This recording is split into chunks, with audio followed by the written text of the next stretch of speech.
What's up, what's up? All right, over the last 3 months, I've managed to put on 15 pounds of, mostly muscle, I would say. I've gained a lot of strength, and, obviously the goal was not just to put on as much weight, just general weight as possible, it's to gain strength, to put on muscle.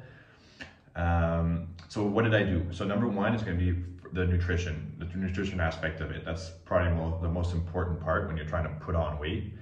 I found a TDEE calculator online. I found out that I burn about 3,100 calories a day. So in order to be in a surplus, I decided a nice round number would be 3,500 calories. And honestly, you never want to go up above, you could, but if you want to minimize fat gain, you don't want to go over 500 calories above your maintenance, above the number that you get when you check your TDEE, your total daily energy expenditure. So yeah, 3,500 calories is perfect. I decided to do that I've honestly just been eating 3,500 calories a day for the last 12 weeks. Some days a little bit more. I'm on a bulk, so some days actually my weight actually fluctuated a lot over the last 12 weeks. So on a day that I really that I woke up weighing a lot less, I wouldn't be afraid to kind of overshoot the calories a bit, maybe hit 4,000 some days, once a week, 4,200. That's pretty much the highest that I went. Obviously not consistently, because if I'm overeating constantly, then it's easier to put on fat. In terms of protein, I was eating about 200. I think I averaged about 207 grams per day over the last 12 weeks. In general, the golden rule is kind of 1 gram per pound of body weight, but you can get away with a bit less, especially on a bulk. You want to try to eat as many carbs and fats as possible as well. So, on the low end when you're training, try to eat at least 0.8 grams of protein per pound of body weight. So yeah, 207 was perfect for me. My goal weight is about 220, 225. I'm 210 right now, so perfect. Actually, I'm closer to the 1 gram per pound now, but as I get heavier, it'll be closer to the 0.8. Otherwise, I basically my meals were super simple. I'd eat oatmeal, protein oats for breakfast, and then I'd have eggs and toast post-workout. And then chicken and rice, or fish and rice, or beef and rice. Sometimes even some spaghetti. Actually, I'd have I'll do a full day of eating video a bit later, and I'll show you guys exactly my recipes and everything. But literally, I kind of stuck to the same recipes. My protein oats, the eggs and toast. Those were all staples. I literally had those every single day. And then the dinner was most often was chicken, rice, and veggies. But sometimes I switch it up, have the spaghetti, have the beef, have the fish, just to kind of add some variety.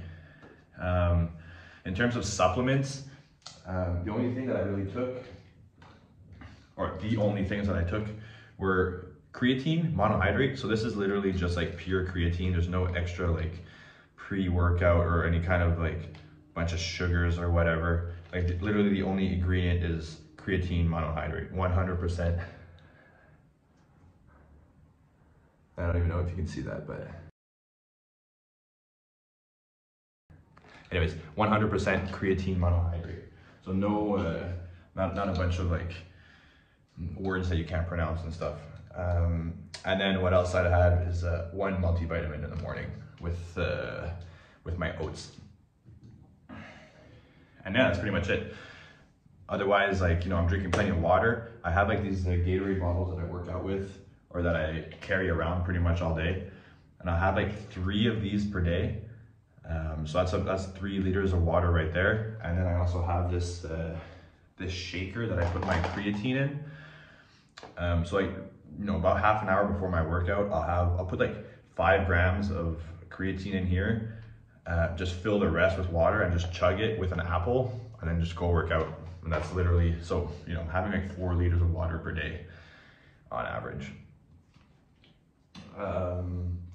In terms of socializing and alcohol and all that stuff, I would keep that to 1 day a week, usually Fridays or Saturdays.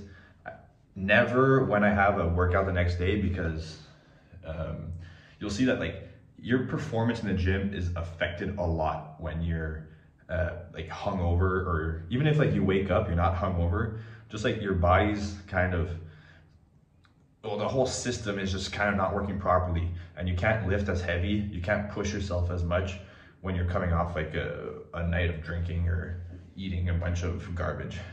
So I would recommend that if you like, you can, especially on a bulk, like you're trying to put on weight anyways, but if you can limit it, or you should limit it to one day per week, if that. Like obviously zero's better, but it's, you want to live at the same time. You don't want to be a hermit stuck at home, not being able to socialize or see anybody just because you gotta stick to your diet.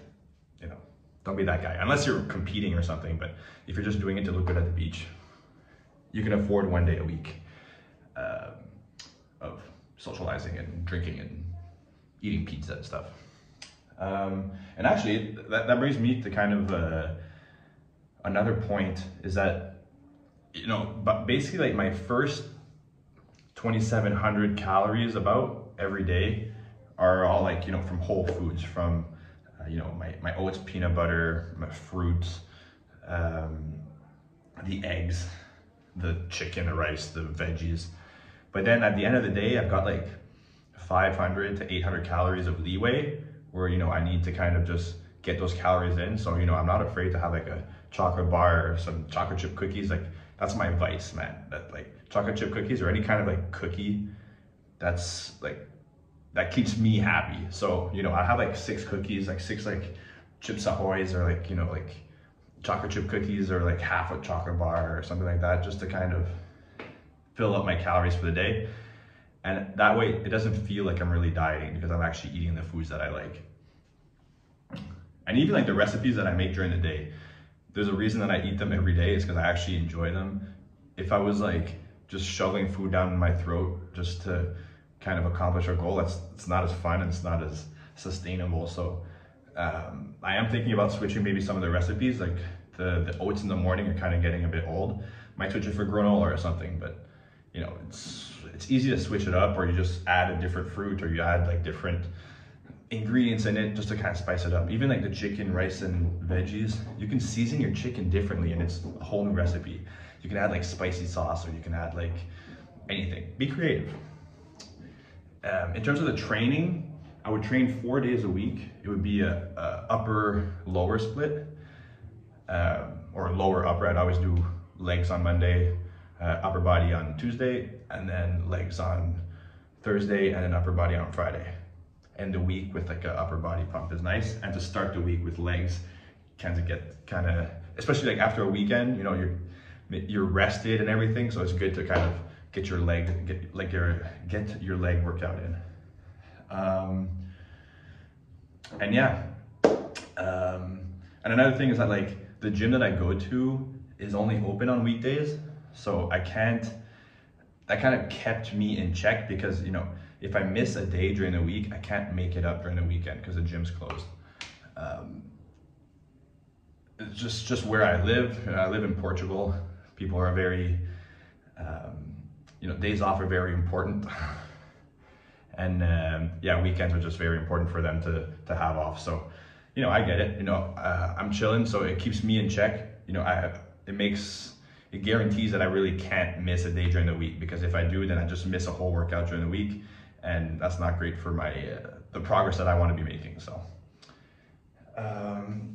otherwise, it's really just being consistent, man. Like I'm saying, it's just like doing the same thing over and over, and, you know, kind of noticing the small results. Even like if I look at the weight, like I was saying before, it wasn't linear. Like there's some days where it went down, even during the like the 12 weeks were during the holidays as well. So there was a lot of, you know, when I went to my grandparents' house, I went to my parents' house, I was eating like crazy, and I hit the highest weight. I hit like 213 during the holidays. This is like after landing from my flight. I don't know if it was like some kind of effect from that, but I hit like 213, and I haven't been that heavy since. The highest I hit since was at like 210.8 or something, which is like the last day of the most recent weigh-in.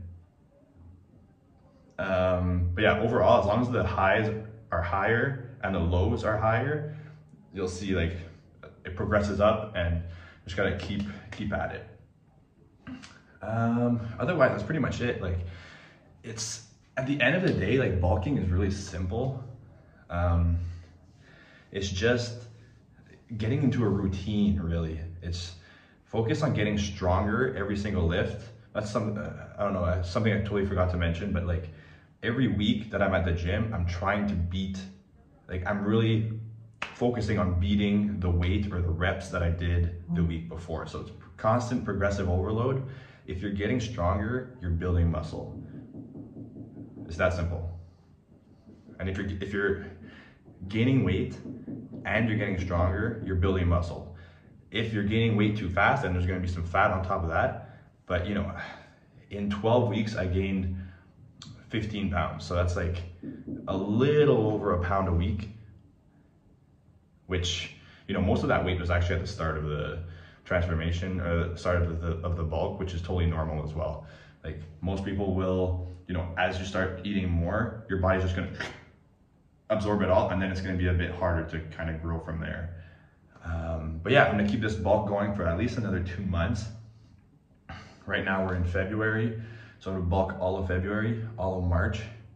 I'm thinking probably all of April as well. So it's gonna be another 3 months, and then I'll cut for May and June, depending on how I'm looking, because right now I've kind of hit a plateau. If you look at my weight, it's been a bit hard to get over like the 208, 210 mark.